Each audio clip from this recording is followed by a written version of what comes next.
Hey guys, for my video I'm going to show you how to recover an Autocad file just in case you've misplaced it or CAD crashed after you did a bunch of work on it, or in my case you accidentally deleted it, and this could potentially save you a bunch of rework time.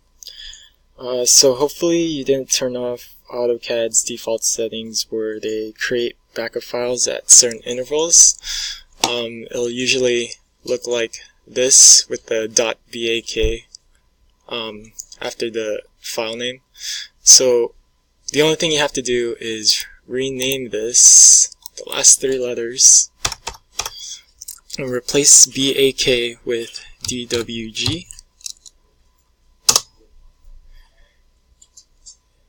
If you change the file name extension, just hit yes, and there you go. You'll have your CAD file ready for you again.